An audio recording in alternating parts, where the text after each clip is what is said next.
I just wanted to say this is a really excellent report that contributes a lot to this overall issue. I'm going to piggyback with my research. My research in the past, it was based on the current population survey, and this report is more accurate and more thorough because it uses the impossible to use SIP survey. And in the way I've characterized this in the past is that a high school dropout is a high school dropout is a high school dropout. I love Gertrude Stein. So, but it doesn't really matter whether or not a person with a 10th grade education is born in Kentucky or Guatemala, and they basically will access the U.S. welfare system in a very similar way. And this is pertinent because roughly half of the illegal immigrants that would get amnesty do not have a high school degree. They have less than a high school degree in a foreign education system that was probably itself not particularly good.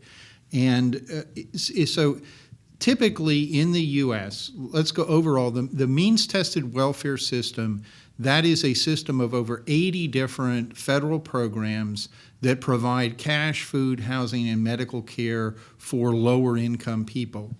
The total spending on those programs last year was over $1 trillion, and roughly 1 out of 3 Americans received benefits from at least one of those programs. This does not include Social Security and Medicare. Everybody knows those are big programs. Most people have no idea how large this anti-poverty welfare system is. And what this system does is it subsidizes less capable, disadvantaged Americans. It subsidizes workers and non-workers. There's a sort of a conservative myth that people that get welfare somehow sit off in some bizarre place, I don't know where it is, and they sit there for a lifetime and collect welfare, and like, oh, I have to go get them, you know. That's preposterous, okay? In fact, the largest cash welfare program is the Earned Income Tax Credit. You might notice the word earned in there. You don't get this thing unless you at least claim that you're working. I should point out that that's not in this study. But that is a welfare Yeah. program, but we did not include it. It's a huge welfare program. And just to give this as an example, if you're a single mom with 2 kids and you're not working in general, in the average state, you would get around $24,000 in cash, food, and housing from the government. If you work at minimum wage and earn, say, $15,000 a year, you get about $24,000 out of the government. It's exactly the same thing. No Republicans understand this. They are absolutely ignorant of the welfare system. They just say, well, I'd like it to go away.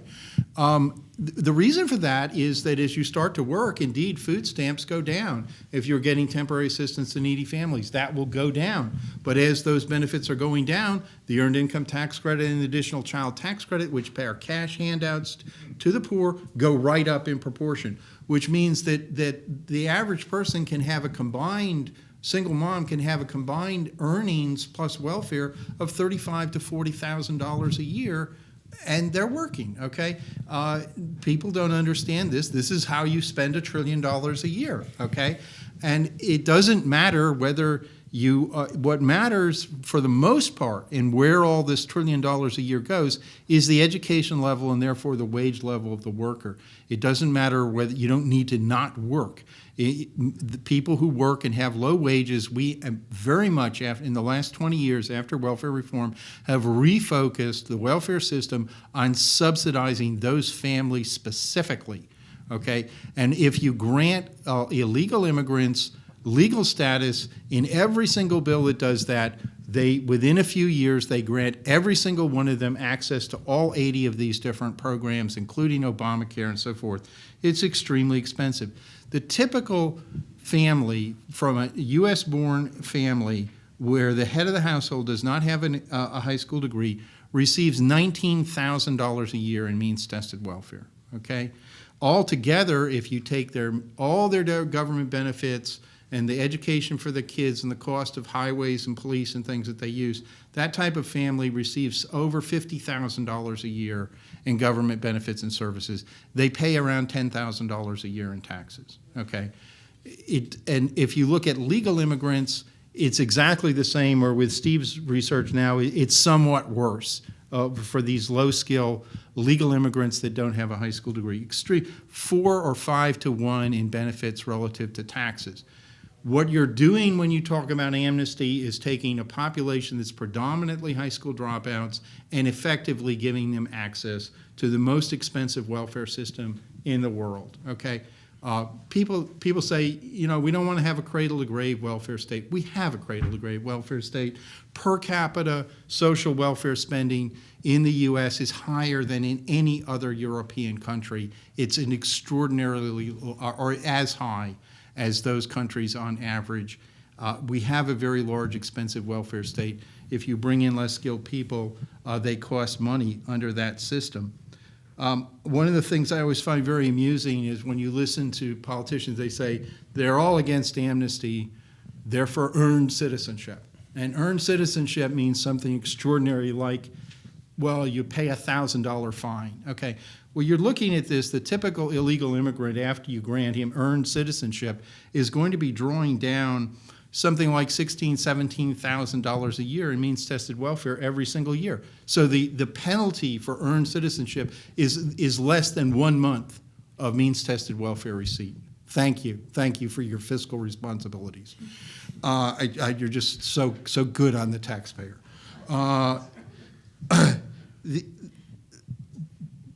But that's all the good news, okay? That's the good news.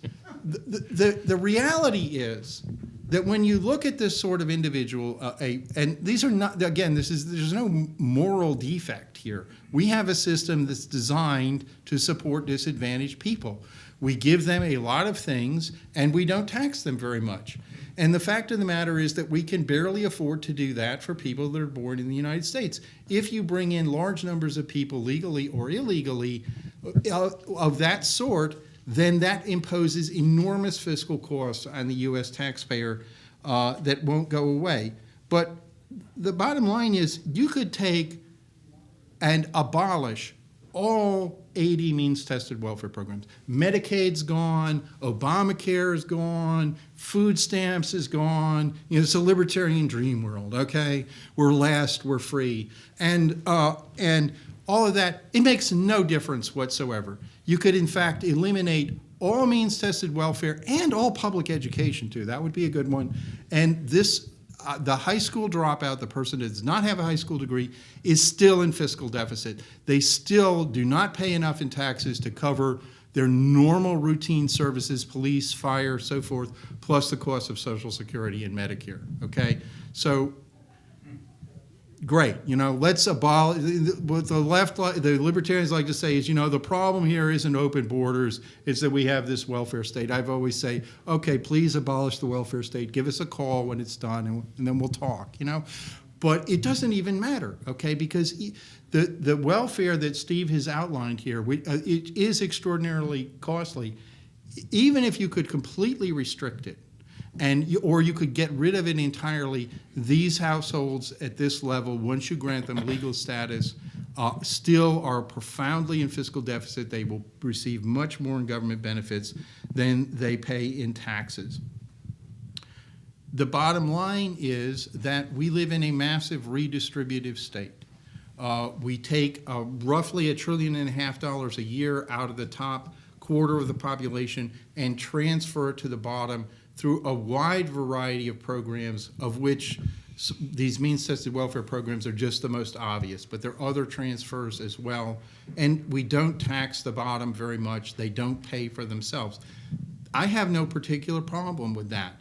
The problem is if you bring in more and more people that are effectively net taxpayers, somebody has to pay for that. And that's what the big dead elephant in the room that no one in the amnesty debate wants to talk about.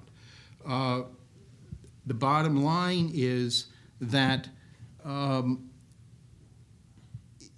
high school, this sort of low-skill immigrant, whether he's born in the U.S. or born elsewhere, really does receive about $4 or $5 of government benefits for every dollar of taxes paid. Now, the libertarian right has these complicated arguments vis-a-vis illegal immigration that somehow, even though they acknowledge that if you legalize them, they would get all these welfare benefits and so forth, it's very, very costly. They produce these obscure positive externalities that boost other people's wages and all these really complicated things, and therefore they essentially pay for themselves. And the question is, okay, if someone who has a 10th grade education that's coming from a foreign country, and basically their work and wage rate is very similar to someone that has a 10th grade education that's born in the United States. They're essentially virtually identical. If that person produces all these obscure externalities that more than compensate for any fiscal cost they impose, why isn't that true for the person born in the United States? What's the difference between the two? Particularly, what's the difference between the two if you grant the illegal access to all these programs, which is what amnesty does? And in effect, what that type of argument is saying is that the welfare state in general is self-funding, that all of these low-skilled workers somehow produce these magical externalities that more than pay for themselves. That is not exactly a conservative economic argument, and in any other context, it would be dismissed as completely preposterous.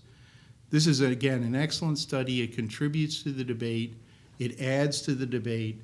The problem is that this is just something that if you're in the amnesty camp, you just don't want to hear about this, right? You just don't want to hear the obvious fact that even without granting amnesty, illegals receive considerably more in government benefits than they pay in taxes. I said they cost a lot. If I were to put these alterations that Steve has, they cost even more than I've said in the past. It's something that you have to confront at the forefront of any debate about future either illegal immigration or legal immigration based on what the expected receipt of these benefits.